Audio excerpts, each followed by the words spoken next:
Adventure Man Greg video production. Well, howdy everybody, you got Adventure Man Greg, and I'm doing another video. In this case, I'm doing a remake of an old video about trekking poles that I did over a year ago. Why am I doing a remake? Well, it's because I've gotten a little bit better with my video making, and I want to show some action shots of me on the trail with my trekking poles. So, over the next few minutes, I'm going to give you my 5 reasons that I love trekking poles. And then I'm going to tell you all about the makeup of a trekking pole. And then I'm going to show you some really cool things about them. So stay tuned and don't go nowhere. Alright, let's take a look at the 5 reasons Adventure Man Greg uses trekking poles. Number 1 is trekking poles allows you to use your whole body. That's right, when you're hiking, you can use your shoulders and your arms to help propel yourself down the trail, up hills, and also they're really good at getting a whole body into it. Number 2, trekking poles help to reduce the impact on your legs, your knees, your ankles, and your feet. Basically, you're using your whole body as a shock absorber and not just those real tender joints down there. So trekking poles are really good at, especially on the downhill parts, to protect those knees, ankles, feet, legs, and like I say, it's a natural shock absorber because you take weight off those joints. Also, as I'm coming down, you'll notice that my arms are taking some of the shock, because without the hiking poles, when you step down, all your weight goes straight on your knees, your ankles, and your feet. But when you use trekking poles, you can minimize that and make for a nice smooth landing. So trekking poles are great for balance. They're great for keeping you nice and loose, and they're also good for a multitude of other things. And number 3, trekking poles help to deflect vegetation by moving it and moving it. It's also real good for spider webs, especially when they're right in your face. You just take your trekking pole, run it through the spider web, voila, no more spider web. And they're also good to keep animals away. That's right, if you're on the trail and you see a snake and it starts slithering towards you, you can guide it away with your trekking pole. Also, if a dog or any other type of animal were to come up to you and try to get you, you can just hold them at bay. There you go, get away, doggy. So trekking poles are good for deflecting vegetation and also keeping animals at least a trekking pole away. These trekking poles are great if you run across a spider web that you need to clear, or if you have a low-hanging tree limb that's right at eye level, you can go ahead and slide it over and continue your hike. Number 4, trekking poles give you additional points of contact. Right now, with trekking poles in the air, I've got 2 points of contact, and when I lift my foot, I've got 1. So trekking poles give you that extra points of contact. Looky there, I got my foot up. I could stand here for hours without a problem. But without, so trekking poles help with balance and giving you those additional points of contact.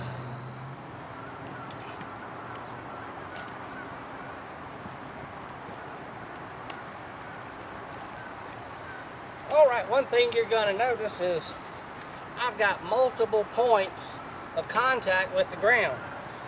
3, sometimes 4 contacts helps me as I work my way down. Now trekking poles are really good if you really want to keep your balance and keep upright and not fall on your hind end. So check this out. See, I'm able to apply pressure and it keeps me nice and balanced.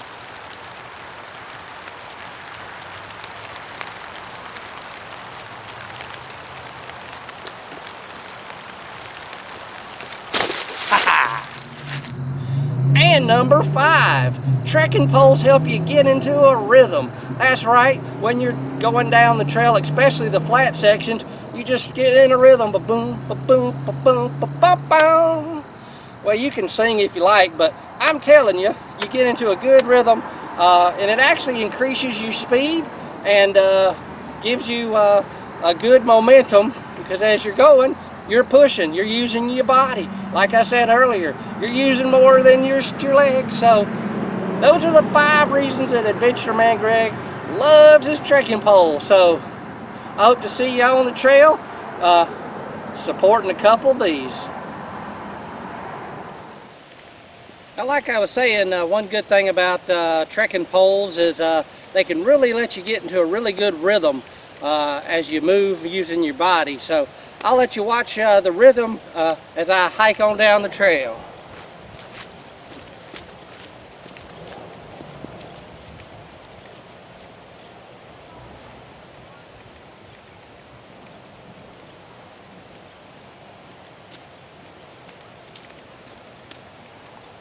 See how you get this rhythm going?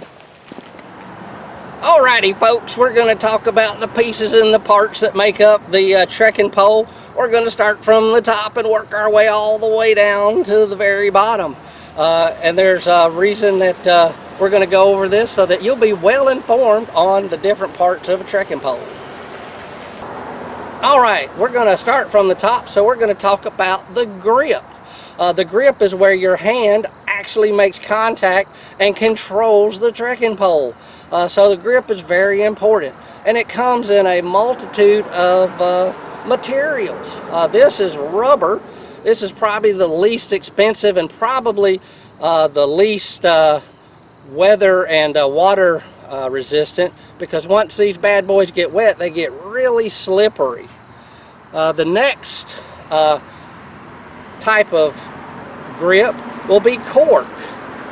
As you can see, this cork grip has some indentions, and they're really good for your fingers.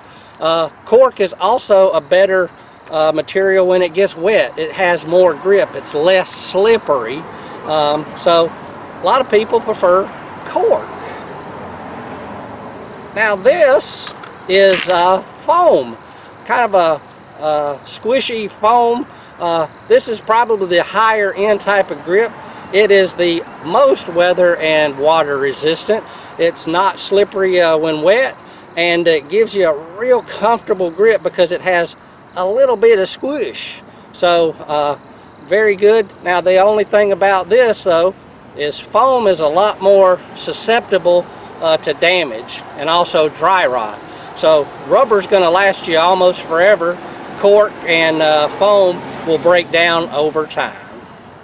I have found an awesome place to demonstrate the advantage of having this extended foam grip on my trekking pole. So as I try to climb this rock, boy, that's really high, but if I slide my hand down, then I can pull my weight and get to the top and then get it back at the normal spot. So huge advantage of having the extra grip all the way down. Now the next part of our trekking pole is the strap. This strap is used to, first of all, it makes it so that it's hard to drop your pole, and number 2 is it attaches you to your trekking pole, and it provides some resistance, so you can actually use less grip on the pole because a lot of it is supported with the friction of your arm and then the downward pressure. So you can actually let them fingers just wiggle, keeping the blood flow instead of having to keep a death grip and then all of a sudden you drop it. So straps are really useful, and I highly recommend them. All right, as we continue our journey down the trekking pole, you have the shaft. Now most trekking poles, they're made out of aluminum. It's lightweight and it is very durable and strong, but more high-end trekking poles will utilize carbon fiber. Carbon fiber is very strong and very lightweight. but it is somewhat brittle, so if you put too much weight on your trekking pole, carbon fiber can snap, whereas the aluminum is more apt to give just a little bit. Now the third material, I'm going to go back and get it, is something that everybody has readily available. And that's natural wood. So yeah, trekking poles can also be fashioned out of a stick from your backyard or what you find at the trailhead. So aluminum, carbon fiber, you also have wood, and I'd also imagine there's probably some sort of hard plastics, but I don't own any of those and I've never seen them. But picking the right material will probably save you a little bit of work, because the lighter the material, the longer you can hike. Now the next item down the shaft is the locking mechanism, because trekking poles are adjustable, meaning they can be lengthened and shortened just by loosening a mechanism. In this case, this is a external lock where you cinch down and then the trekking pole is locked in place. You'll also notice a gauge or numbers, and they're measured in centimeters. So once you find out what your optimum length of trekking pole is, it's real easy just to put it on the same number every time. Now this trekking pole has an internal mechanism that locks it, and you twist, and upon twisting it reduces the friction and allows the shaft to slide up and down. Again, you can see those numbers, and then once you get it to where you want it, you just cinch it down, and looky there, that's not going anywhere. So whether you have an internal or external locking mechanism, just get one that works best for you. Now, talking about adjustments, what is the optimum height of a trekking pole? A lot of people ask that, and really it's a pretty easy calculation.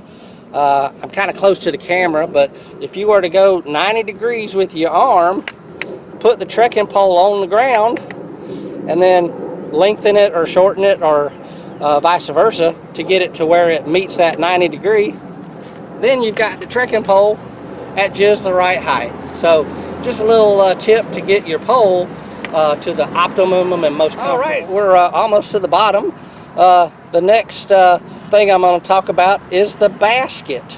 As you can see, you've probably seen these on skiers' poles, and they do serve a good purpose when the terrain is really moist and soppy. As your trekking pole were to go in, the extra surface area offers resistance so that your trekking pole doesn't go straight into the mud or the loose soil. So the basket can be useful if you're going to hike in either muddy or snowy conditions, because it will give a little bit of resistance to keep your trekking pole from going straight down. Well, we've made it to the bottom of the trekking pole. I've got two different bottoms here. One, as you can see, it's like a rubber cap. It comes on and off with just a quick pull and twist. And then you got the carbide tip, which is really a fancy name for really hard metal. So each one of these has a function.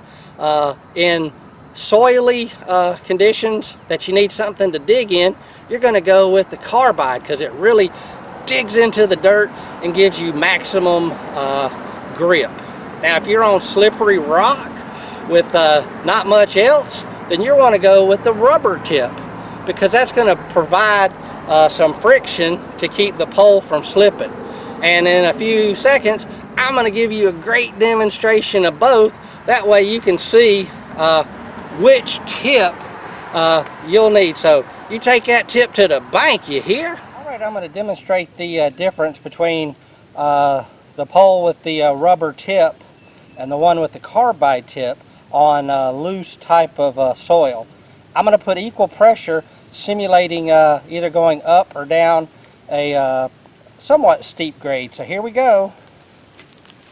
As you can see, the rubber tip didn't hold at all, whereas the carbide really dug in and I really couldn't go anywhere. So there's the difference between rubber tip and carbide tip on loose soil. Stay tuned and I'll show you the difference on rocky surfaces. Alright, here we are on bare rock. We got the rubber tip on the left and we have the carbide tip on the right. So equal pressure and equal angle. As you can see, this one slipped a little bit, but not as much as the carbide tip. So let's try that one more time. Equal pressure, and there it goes. So if you're on rock, I would use the rubber tip because it's going to keep you from sliding down. Alrighty folks, got a brand new game for you. It's called Which Tip Do You Want to Use to Go Up Wet, Slippery Rock? Do you want the rubber tip or the carbide tip? Come on, tell me. Y'all want me to use the carbide tip? You guys are some kind of funny. I'm going to try this first with the rubber tip, and let's see how I do.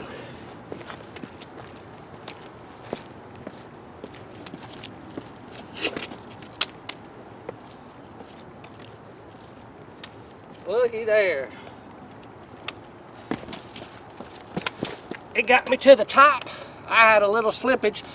So the next video will be with the carbide. Alright folks, y'all want the carbide? Y'all want me to fall? Okay. I'm going to do my best not to, but here goes. There we go up.